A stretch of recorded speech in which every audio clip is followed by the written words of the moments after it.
from a California perspective, and welcome to the May webinar. You know, I had mentioned, I think I had anyway, on the last webinar,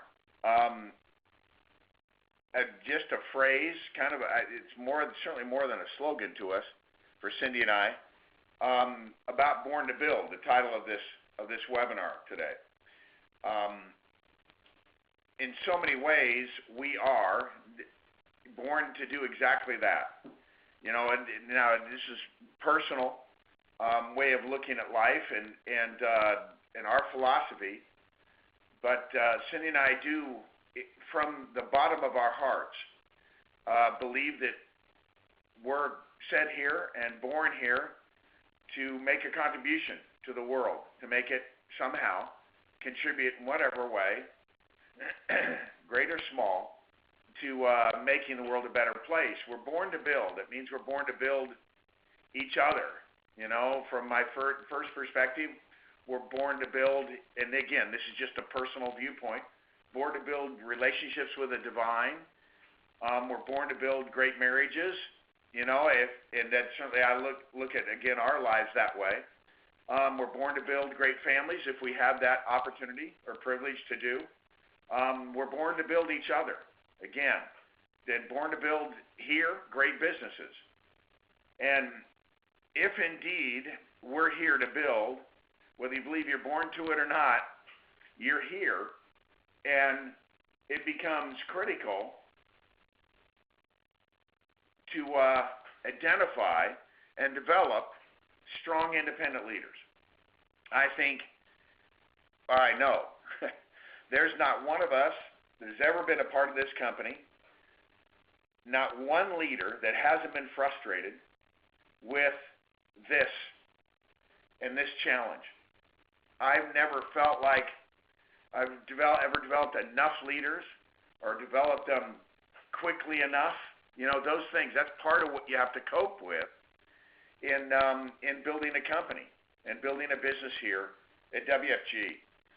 And so, one of the amazing things about leadership, and actually this is a quote from a Harvard Business School professor, a man named Clayton Christensen, where he said management, he put it, you know, kind of in those terms, can be learned. And I'm going to use the word leadership. And leadership can be learned. And if it can be learned, then that means it can be taught. And so we're going to talk about teaching it and a variety of ways to teach it. And we're going to look at it from a couple of different perspectives and also weigh in on you know, method too. You know, some specific things you can do to help accelerate people. Lift them out is one of the phrases I use. And so let's talk about this. This shouldn't be too long of a webinar. Don't have a lot of slides in this. As substantive as the subject is, as amazingly important as it is, because we look at these things and we say, wait, I want to do this in all of the relationships in my life, in its way and form. I say if I'm a father, I want to do it with children. If I'm a grandfather, I want to contribute to it with our grandchildren. And so no matter where you look, if you're involved in your church, if you're involved in any organization, your leadership ability, the ability to develop leadership in others is such an important thing to the success of the organization. But now let's zero in on your business and moving life forward this way. And I would encourage you all to think in whatever way, shape, or form you can at this point, your career, your life, your circumstances, to think of yourself as one of the fundamental reasons you've been born on this earth, in this life, and in this time, is to build something that makes a difference, and build something that lasts a while and contributes. All right, let's go ahead and move on here. So first, I'm going to talk about teaching leadership by showing the way. Setting the example that's necessary. So first point, being a do-it-first leader, and I'm going to define things and do a number of, bullet points, shouldn't be surprising to you, but as we reflect on this, one of setting a strong personal example. This really is your number one responsibility in leadership. And so, if there's any other way you think you can do it, it's interesting. Through the years, I've had so much exposure. There's so many different patterns and ways of thinking about this. I remember having a conversation with one guy. He said, well, I'm just not that good at, giving the BPM presentation, so I don't do those. I have other guys do it. And look, I don't think there's anything wrong with having, you've got to be having your people develop the same way. But there's no major part of this business that you can abdicate and have it work out well for you. People have got to know that you at least got proficient. Because if they see you dodging certain aspects of the business, then we need to understand that there's a serious consequence for that. They'll start figuring they don't need to get good, work in every aspect of their game. It's serious. It's like a coach telling a player, on one of the fundamental areas of their business, it's not that important you learn how to block well in football. Or, your short game, it's important in golf, but I don't know, that you can shoot decent rounds without a great short game sometimes. But the reality is, if we're going to play at a higher level, we've got to get proficient at everything. We've got to set the example of being solid at everything. You don't have to be great at any of it, but you need to be solid at all of it. And that's going to take some time, take some effort. But as you think about it, what does this mean? It means you want your team to recruit, you recruit. They're watching. Get solid at both giving a group recruiting presentation, a one-on-one recruiting presentation, and following it up. You want your team to produce. And that means you got to produce. You've got to be field training if you want them field training. You want to be. I was challenged by my mentors to be as close to a master copy as I could be. In other words, I need to do a real good job in the field. People watching me could then duplicate the way we did it. And, if I want my organization to get referrals, I got to be getting referrals. And if there's certainly a way you should be doing that, a system, and you should be working that system faithfully and diligently without exception so that everybody sees you, and then you can talk about it in your meetings and leadership and show the referrals, and, et cetera, et cetera. So you want to recruit, you got to recruit. You want to produce, you got to produce. You want to field train, you field train. If you want them to be positive, you got to be positive. What are the chances you can go around, whining or moaning or groaning and complaining, and we all got to do it some, but we really got to limit it. This should be one of the ways we're born to build, of course, is to build ourselves. And we get a more positive, optimistic way of looking at life, and really good things happen. First, ascendant above the walls will be happier. And then our loved ones around us will be happier to be around us. You want your team to be excited, you've got to be excited. You want your team to be good people, you've got to be a good person. You've got to be able to stand in front of them, competent in your game, in the business, and competent and solid and positive, excited, and being a good person in terms of attitude and spirit and approach. And then you're being a do-it-first leader. You've all heard phrases to the effect that, your actions speak so loudly, I can't hear what you're saying. So if what we're saying differs greatly from our actions, they're saying, you got to recruit, but I don't recruit. Man, you got to get out there and field train, but I don't field train. You know, you need to be positive excited, but I'm not positive excited. Where do you go from there? It's common sense, yet this is a challenge for all of us. And so we've got to face that challenge. This in our system is a real important part of what it takes to become a successful entrepreneur. You know, just like we're taught in parenting, that our children from a young age are watching very closely and absorbing, and they start duplicating, they start copying. And if we used vulgar language around our children, you're not going to be surprised that very soon our children are going to be using vulgar language. And I could pick examples far more powerful than that and consequential than that, but it's true. And so that our teammates, while they're not little babies, are not children in that sense. In a very real way, human nature remains constant in that they're going to look at us and they're going to kind of, now, I'll give you another example. If you wait on people to develop, just wait. You don't add anymore. You kind of got a little group together and you just wait, you know, for them to grow into something special. And as soon as you start waiting, it's like a debilitating disease. It even can be a fatal disease. I've watched it be a fatal disease for people in the business who had the ability to do well, but they just started waiting on a handful of people. And as soon as you stop and start waiting on people, they're going to stop and start waiting on you. They go, well, because they're copying you. They go, wow, I can wait. Man, I'm good at waiting. And if waiting is what we're supposed to be doing, I'm going to get just a couple of people together. I'm going to wait on them.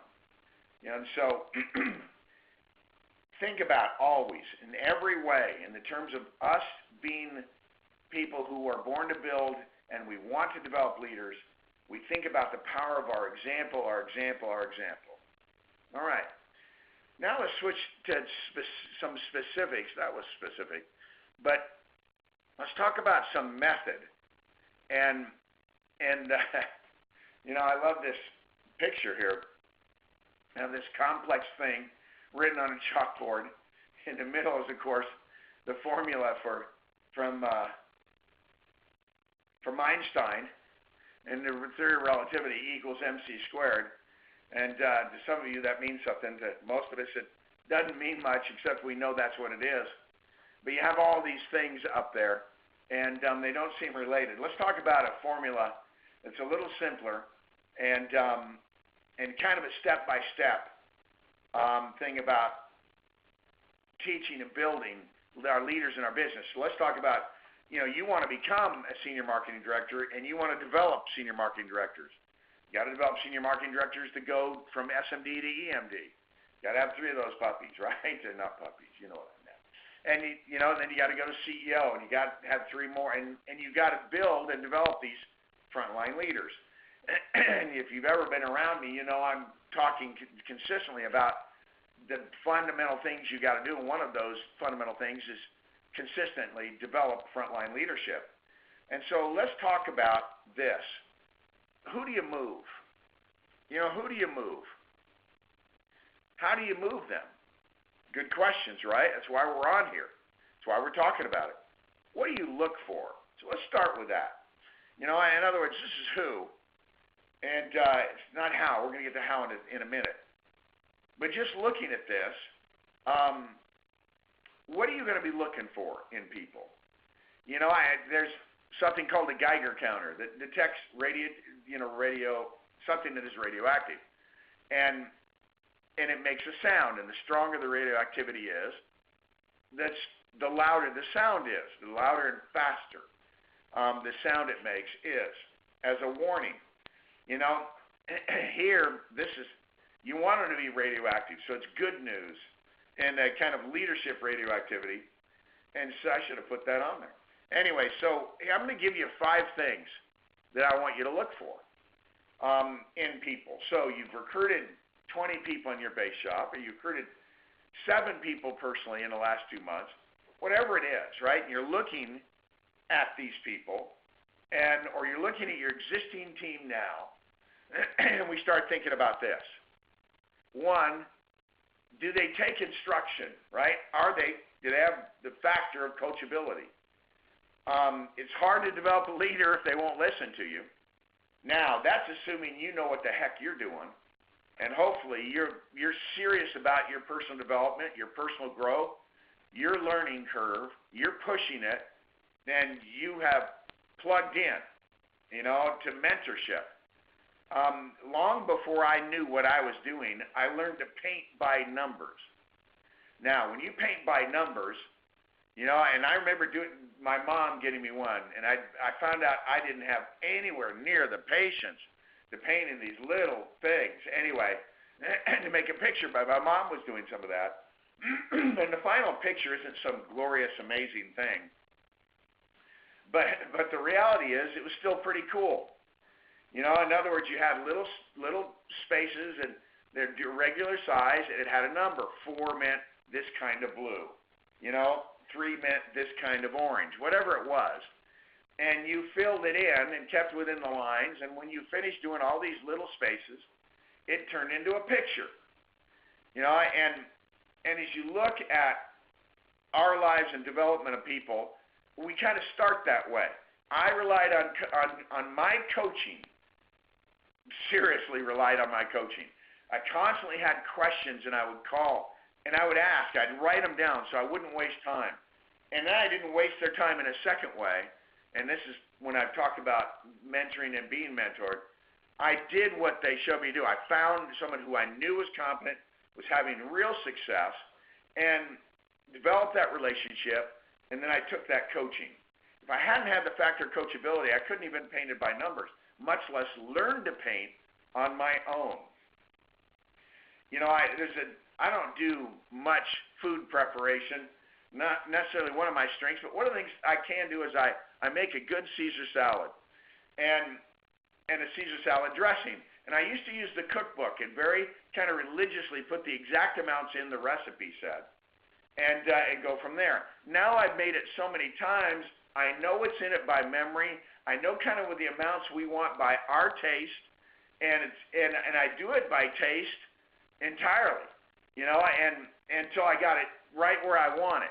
And then I make the croutons and do that by taste.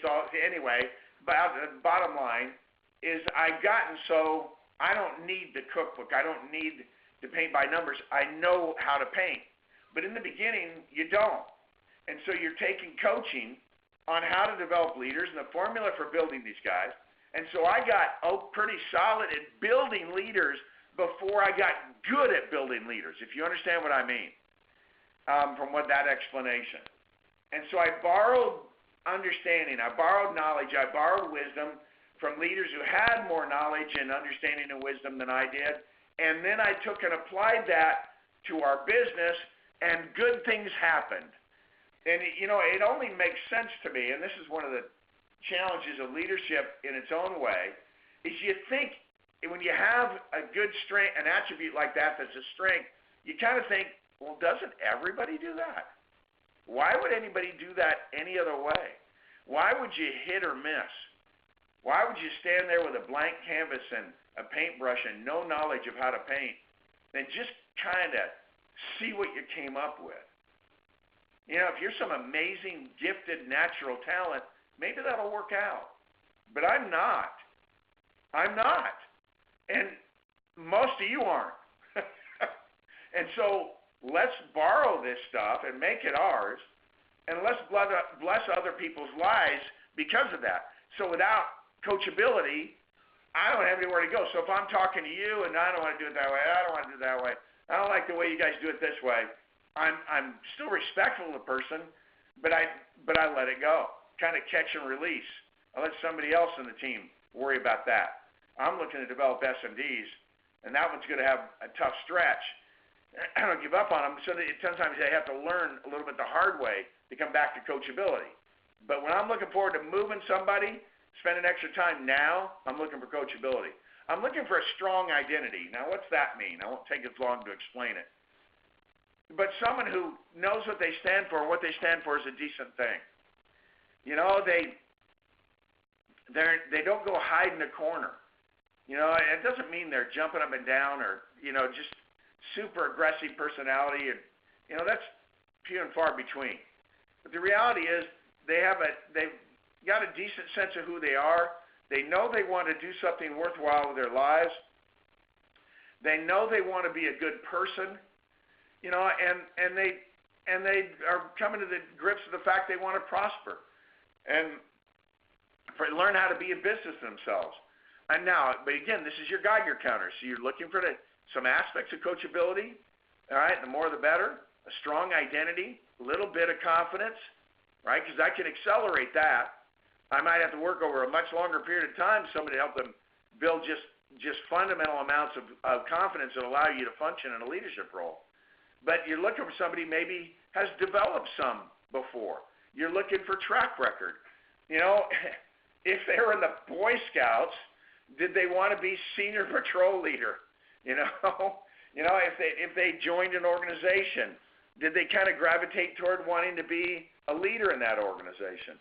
If they're involved in their church, should they do some leadership things in that church? I'm looking for indications, of what's going on.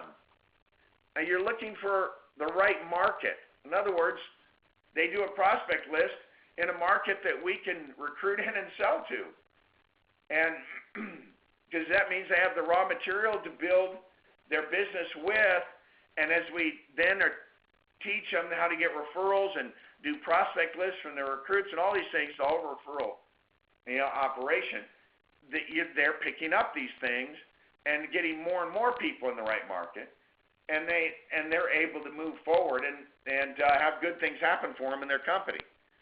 Right? I'm also looking for them to enjoy this business, to be intrigued. I was with a friend yesterday, and he's been in medicine all his life, and he's now retired. He was a cardiac anesthesiologist and a really, really good one. And he said to me, we've known each other for a long time, since our sophomore year in high school. And he said, you know what, Rich, if I was going to be in anything else, it wouldn't be medicine now. A classic been there, done that of 40 plus years. And he said, I think financial services, the wealth management business, things like that, I think it's fascinating. I find myself reading these things, going on the internet, doing all that stuff. Of course, my ears perked up a little bit at that for obvious reasons. But it's interesting. This guy was in my first 17 recruits back when I started in the business in 1980. Now, here we come back all the way around, and we're in 2018, and now all of a sudden he might be ready to have a second career in financial services. Fascinating. It just is an interesting conversation. But anyway, he's fascinated by the industry. My son-in-law, when we met, found himself really interested in this industry. And I looked for that. And so when you have coachability, a strong identity, a track record, right market, love it. And I would add one thing to this, and Trevor, let's update. I look for the quality of relationships in their life. Do they have real good, strong, long-term relationships? You don't have to have a great relationship with your parents, but it's great if you do. You don't have to be married, but if you're married and you have a good marriage, that's going to be a powerful boost. And so these are the things that I'm looking for when I'm identifying who am I going to move. Who am I going to jump on and try to accelerate? Now, I'm going to give you an actual formula, a 6-step formula, and each step has some bullet points for developing leadership in your organization.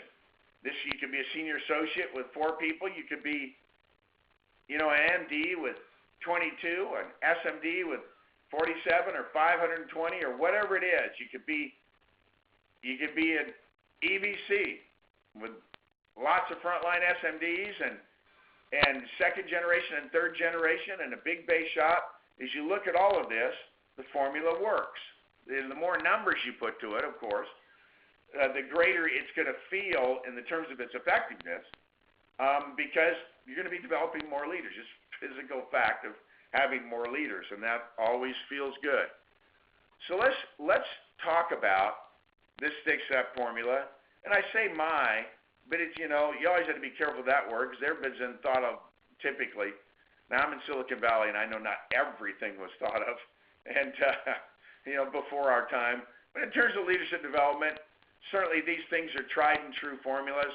and procedures. None of this is theory. I hope this is right. This is all stuff we've done very effectively in our lives, Cindy and I, and we've done it for decades and literally developed over time hundreds and then thousands of leaders.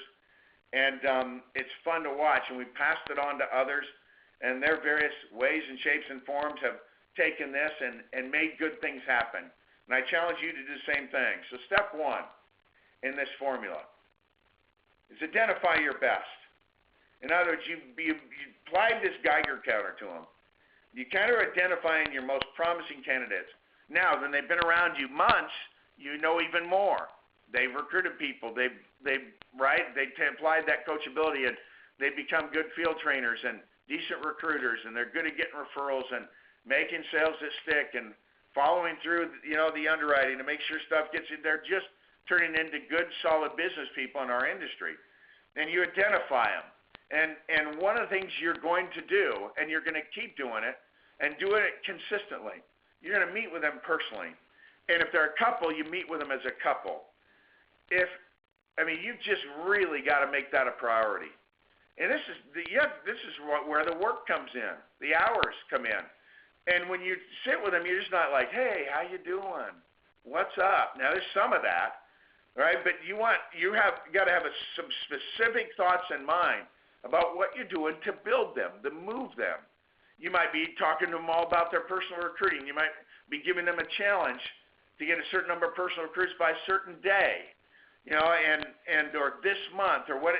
You're doing these kind of things because what do you want? You want to give them clarity on what they need to do. Constantly giving them clarity. I will pull in a leader and say, put your organization up on the board, and they, make a circle and put their name in it, and then start drawing lines to other people, and I'd be looking at that organization, and one that helped me have clarity on what this person's team was like. But obviously would expose, do they need a lot more people in first generation? Do they have any 4 deep legs? What's going on in the thing?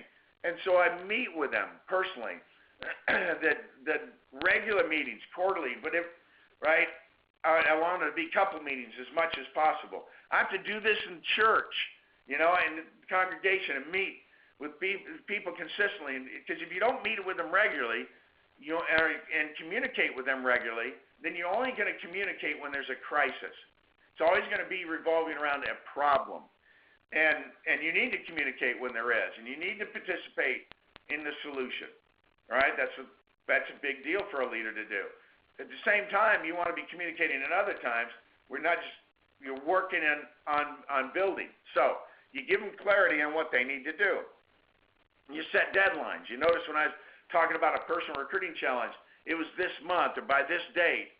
And so think about this.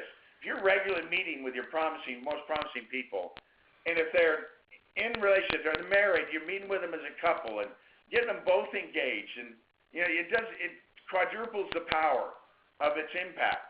Because the spouse or the sweetheart may have an issue, and you need to address it because that's something that's going to drill a hole in the bottom of the boat for them. And so you got to make sure that gets handled. You can't sit there and pretend it's not there or pretend it's not affecting them, right? As a leader, you can't pretend. We got to know and act. And so you give them clarity on what they need to do. You set deadlines, and then you're there to motivate. You share your vision and your belief in them. That says somehow we lost an F when we put in cream of the crop. And so you're not going to belie anything. You're going to believe. And so you share your vision and your belief with them about what?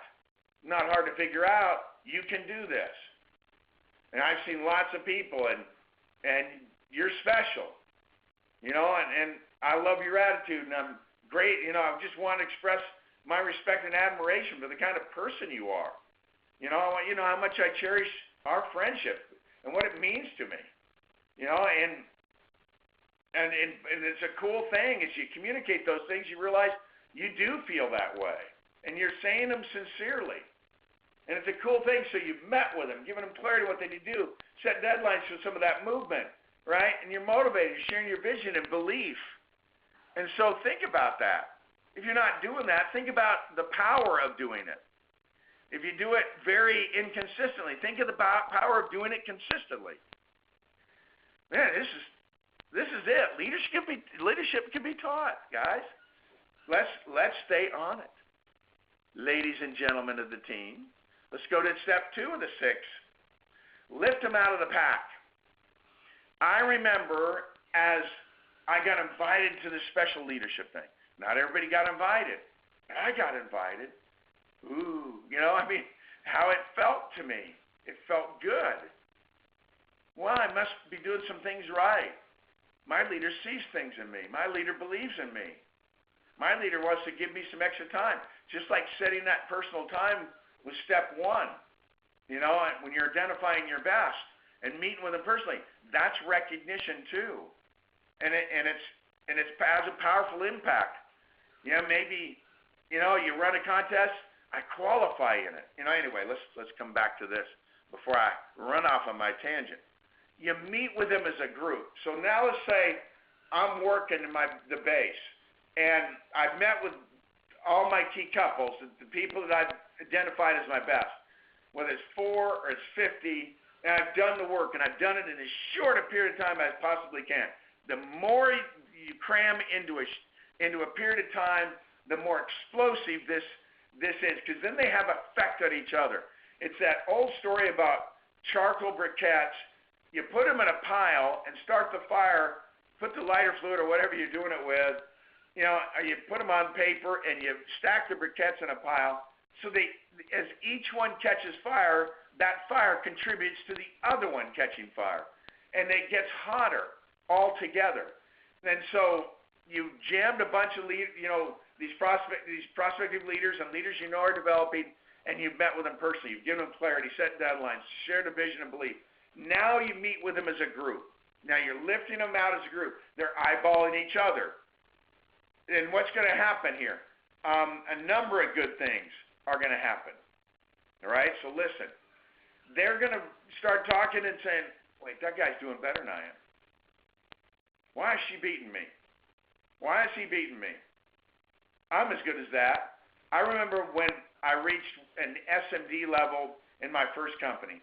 And the company back then had SMD meetings, and it was a higher qualification. And so there, wasn't a huge group. And I went to those meetings, and I'd walk around and go, how'd you do last month? Kind of acting like I'm casual. And I'm like riveted to their answer. And the guy had done more than I had. Crap. I thought the guy did more than me. But being around them as a group kind of inspires someone standing out. Someone's been around maybe a few months longer. And you watch what they've done. You go, man, I got to be doing at least that when I'm there over the next few months. And so lifting them out of the pack moves them. It has that influence, right? And one of the things you're going to do when you meet with them in leadership meetings and groups is you're going to accelerate their understanding. This is a cram course, all right? You'd be teaching them some of the things I'm teaching you right now. You'd be accelerating their understanding of being a good field trainer, of being a good personal recruiter, of giving a good BPM. All of these things under the purview of leadership development, of building them. And so you're going to hold, so that might be something in an office, but then you might go somewhere close, somewhere simple. You're not going to Europe. You're not going to Mexico. You're not going, typically you don't want to do that, but you can do something reasonably close. The key is you separate them and get them in a setting. Maybe it's an overnight. The key is getting them there, being prepared to teach, maybe bring in some other really capable teachers that are compatible, the style and philosophy of your business, and you do a special retreat with them. Accelerate them in further. Really work hard in getting them to attend as couples. So you maybe do it Friday night, Saturday morning. You figure it out. And you do things like this. Now, if you're small, maybe you work with some others that you like and you know and you trust, and you combine with others doing the same thing and add that power to it. Now they got more people to eyeball, more people to ask how are they doing, more people teaching. and that influencing each other. This had such a profound impact on my personal development and leadership. Being lifted out, coming to these special things, doing this stuff, and we had to do it inexpensively because we didn't have much. We're fledgling business builders, but it worked. So if you just took those 2 steps, of the 6 steps, wonderful things are happening. Really wonderful things are happening. Let's go to number 3. You help them identify their movers, right? Because the leader's got to develop leaders. And so you're not just teaching them, you're teaching them how to teach theirs. That's what develops strong independent. See that word, independent leaders? Remember that one? They've got to know how to do what you are doing with them, right? You help them identify their movers. You help them say, hey, you got training associates. Talk to them about what it takes to be an associate. And it might be getting a license, right? The first 3 field training stuff. Great. Talk to them about it. Give them clarity. Remember that? Meet with them. Give them clarity what they're doing. Get a deadline set. Follow them up. Going from associate to senior associate to marketing director. Every active teammate is focused on their next promotion. But understand, it's not a promotion at all costs. Within all of this, fundamental to leadership, and it's interesting, this isn't going to be on the slide, but I'm talking about it anyway. People ask all the time. They ask us all the time. And, but you listen to this a bit, ask this question. You certainly will be asked in the future if you do something memorable at all in the business. And they're going to say, what's the one key thing? What's the factor that makes the difference? And it's interesting how that goes. But one thing I can tell you, there isn't one thing. But most definitely, there are things that have a huge impact. And here's the first one. And you've got to be doing this in all your instruction. Cindy and I had good parents. And they taught us good principles. They taught us moral virtues. And being thoughtful of others, being respectful of others, being honest in our dealings with others. All of these things. We made up our minds as children that we wanted to be good people, and that we wanted to be good people all of our lives. And we've never lost that desire and that motivation and that inspiration that happened in our homes, in our church exposure, these kind of things that contribute to it. Good mentors, right? And of course, it's what caused us to gravitate to mentors that were good people.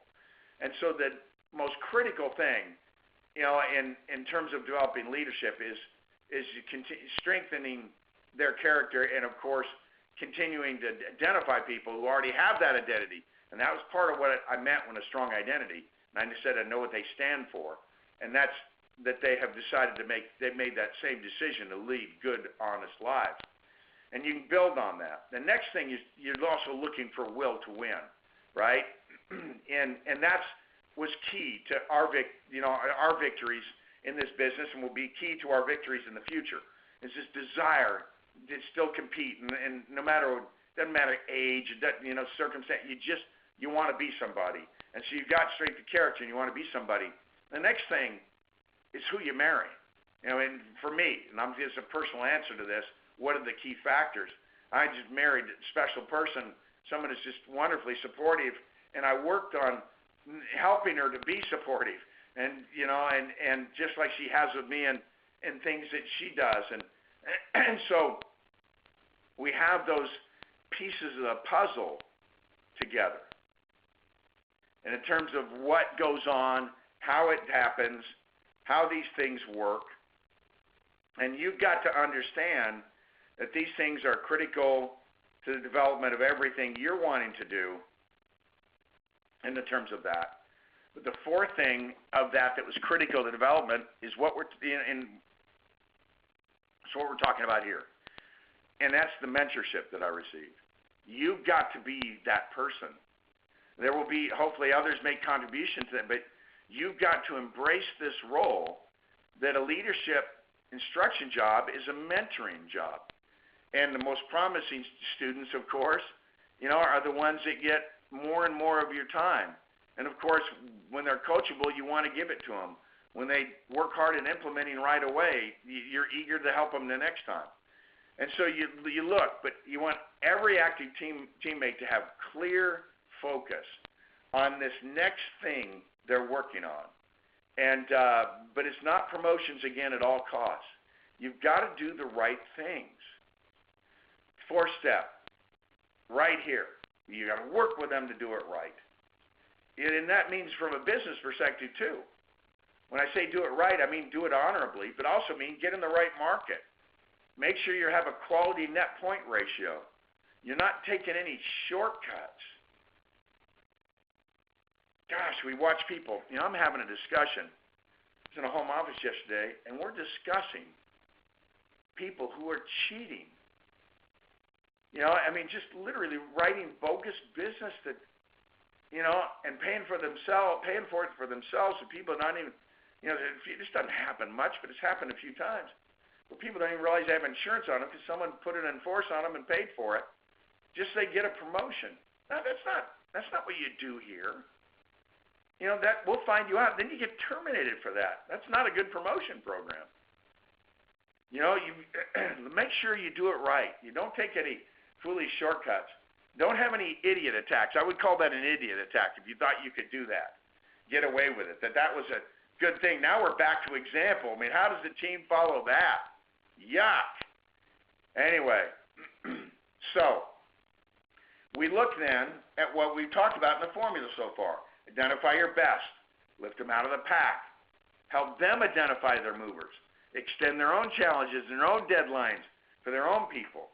You work with them and you make sure they're working with their people to do it right, to stay in the right market.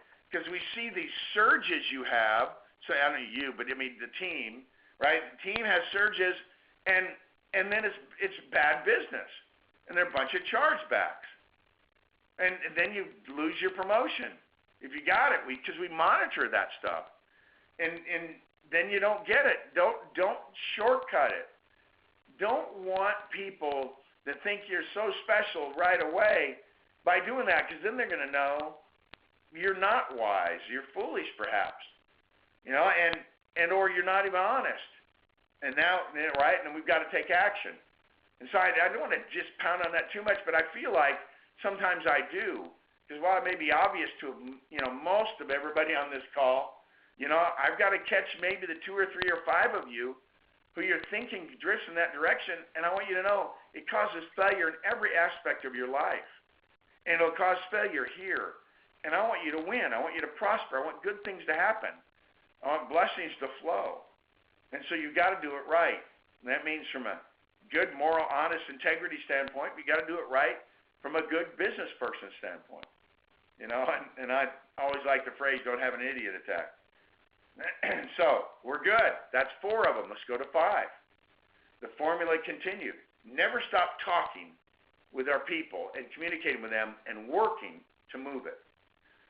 Every conversation should have purpose, should have direction. Then it might not be about business at that point. It may be a Sunday evening call with one of your leaders, and you have both, if they're married, your couple, you have both husband and wife on the call. And you have this, how are you doing? How children, what's going on? What's going on this week? What are you guys doing? Now you might say, are you set for the convention? Can you both come? I want to make sure you're coming together, if at all possible. But every conversation has purpose. It has direction. It's moving towards building. This gets intense sometimes.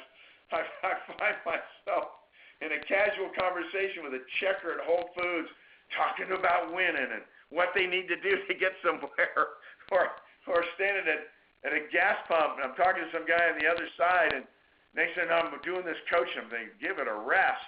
But the fact of the matter is, I built this habit, about doing this, and you do too. You need to build that habit, the building habit. Every conversation, every meeting, you continue to talk, direct, move it, lift them out, plan for the next event, plan for the next meeting with them. Depending on where they are in development, you might be going out on field training appointments with them. But that's great relationship building time. It's great coaching time. Just don't shoot the breeze and talk about, the basketball playoffs or the hockey playoffs. And nothing wrong with making a little connection over that. But you got to get into stuff that's going to move it from point A to point B with them. You want it to have purpose.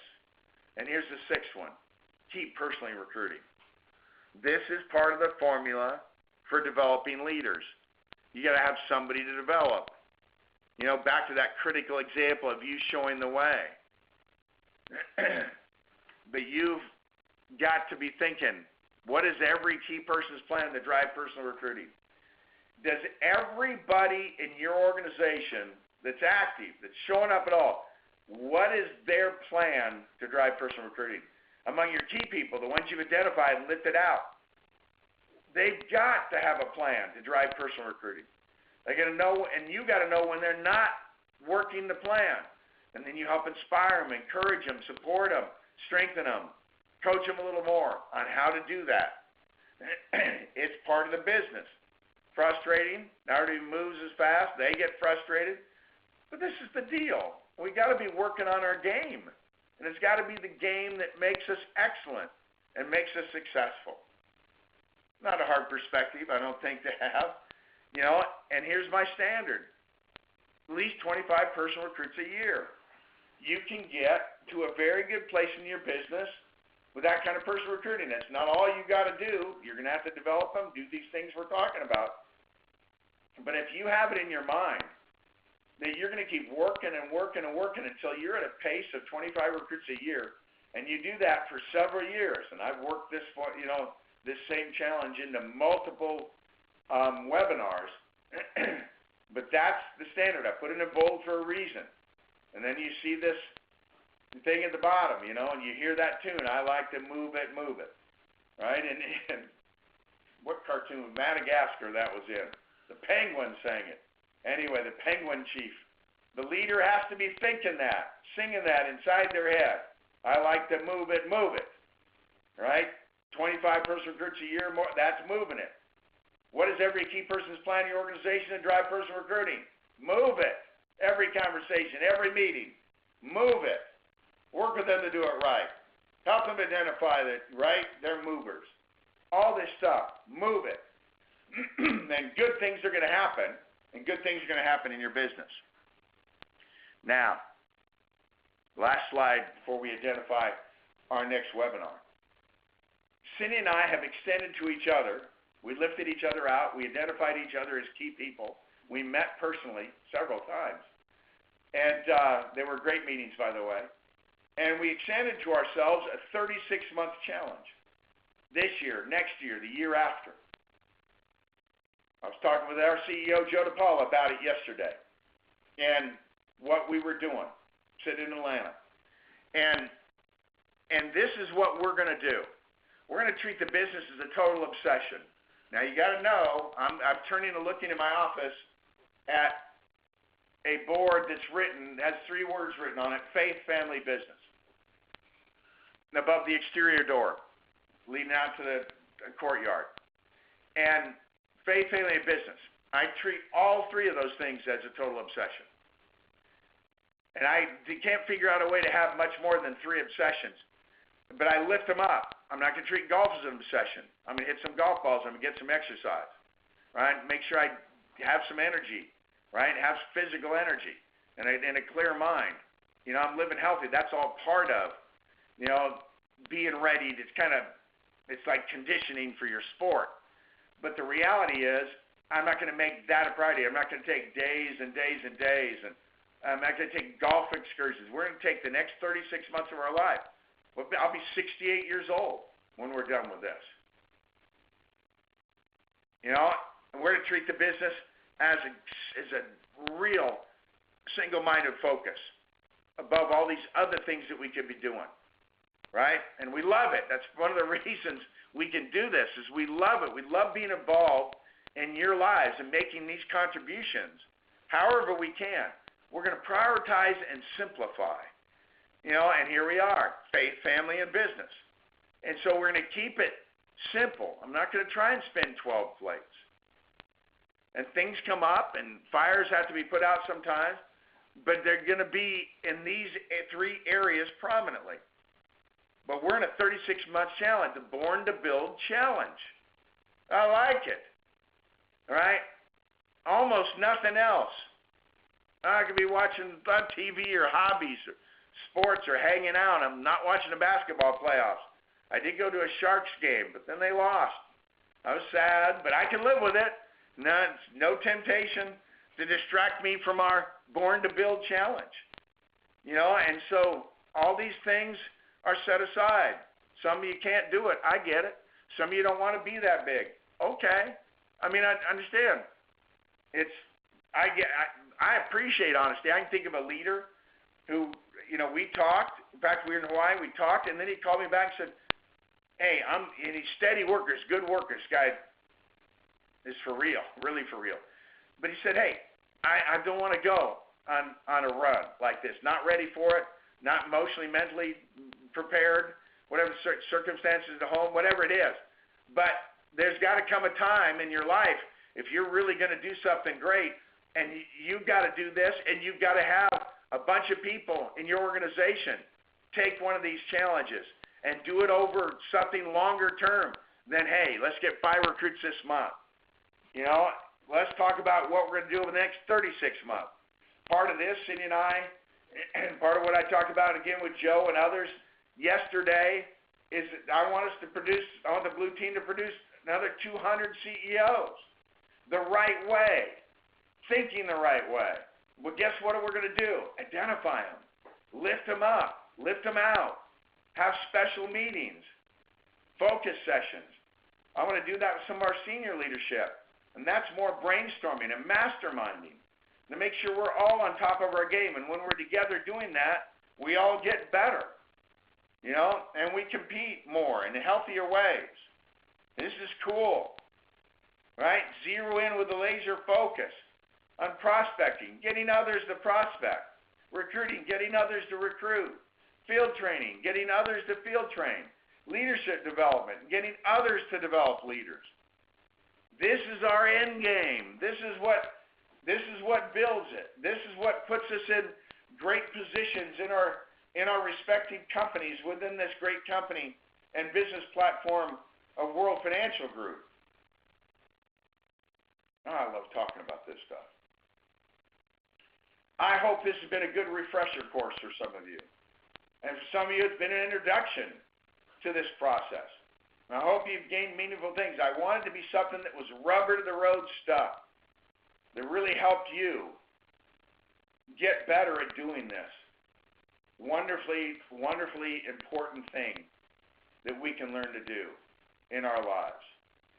Yes, yes, yes. Now, in our business, there are a number of important areas. And and as a leader, we each have to look at our organization and identify, where's some things we need to get better at? Well, this next one is, one of the metrics you've got to constantly looking at is how many licensed people do I have in my organization? How many licensed people as a senior associate? How many licenses do you have in your team? 5, 3, 12, 27, 52? Wouldn't be a senior associate, right? MD, how many do you have? You want to max out, right? Ed's great challenges. Max out at each level. How many licenses can I get on my team before I go to from associate to senior associate?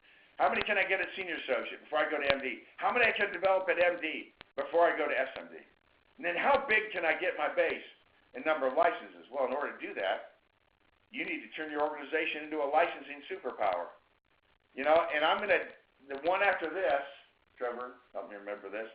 The one after this one is how to turn your organization into a net point ratio superpower. You have a great net point ratio. I'm going to turn you into a licensing superpower first. I'm going to turn you into a great superpower of leadership development from this one. And we're just going to keep putting these things together. You need to review these things with your team. Use these webinars. I'm going to start producing podcast things where we can do it in more condensed fashion, in bite-sized pieces, like each one of those 6 steps, for leadership development, so that we can have this stuff, and you can have this stuff on call, and reminding yourself of these things. Because you want to get good at all this stuff, and you can. You can. There's no question you can. You can never tell me you can't, because I've just watched so many people, thousands and thousands of people, develop real competency in these areas and watch them go on to really wonderful things in their business. So, it has been my pleasure to spend this little bit less than an hour with you, and thanks for being on it. And I'm excited to get back with you. I wish the next one was next week, but we'll do this again in a month, and I promise I'm going to make some of this material more readily available. All right, everyone. Thanks for being in business with us. Thanks for taking the time this Wednesday morning to be in this with me.